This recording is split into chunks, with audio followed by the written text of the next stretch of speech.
মেঘার শুভ দৃষ্টির জন্য যে ঈশান এবং কুসুম মেঘার জন্য বিশেষ এক চমক রেখেছে সেটা মেঘা নিজেও জানে না। হ্যাঁ বন্ধুরা, ভিডিওতে লাইক দিয়ে দেখতে থাকুন। যে মুহূর্তে কিনা পুরোহিত মশাই তারা দিতে থাকে এবং রাজশেখর যখন কিনা বলতে থাকে যে ইন্দ্রাণী ছাড়ো না, আজকে ওদেরকে ওদের মতন করে ছেলে মেয়েদেরকে একটু আনন্দ করে নিতে দাও না, আর যাই হোক না কেন ঈশানের ভাইদের বিয়ে বলে কথা। ঠিক সেই সময় ঈশান বলতে থাকে যে প্লিজ মা।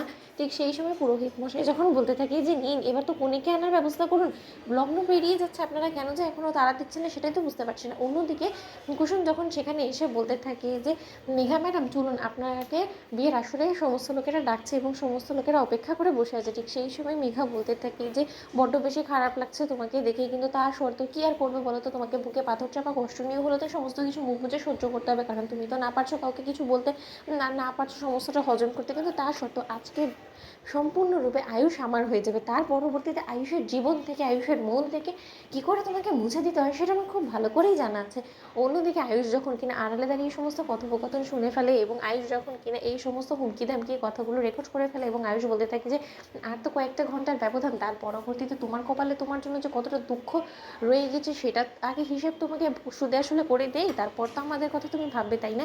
অন্যদিকে ঈশান যখন বলতে থাকে যে ভাইদা এখন মেঘাকে ছাদনার তলায় পাঠানো মাত্রই তুই এবং কুসুম তোদেরকে যে কাজটা আমি দিয়েছি সেটা সেরে ফেল, এখানে আর এক মুহূর্ত তোদের থাকার কোনো প্রয়োজনই, কারণ তোরা যতক্ষণ এখানে ঘোরাফেরা করবে ততক্ষণই আমাদের মনের মধ্যে একটা অস্থিরতা কাজ করতে থাকবে। অন্যদিকে মেঘাকে বিয়ের পিঁড়িতে নিয়ে যাওয়া মাত্রই দেবলীনা যখন বলতে থাকে যে যাক বাবা, অবশেষে আমাদের প্ল্যানটা ফাইনালি এক্সিকিউট হতে চলেছে, মেঘা পেরিয়ে গেছে, কিন্তু এতটা এক্সাইটমেন্ট কেন আমার হচ্ছে সেটা আমি বুঝতে পারছি না। কেন জানি আমার মনে হচ্ছে যে কিছু একটা তো ঘটতে চলেছে না, তবে কুসুম এত সহজে সমস্ত কিছু মিলে নিল কী করে।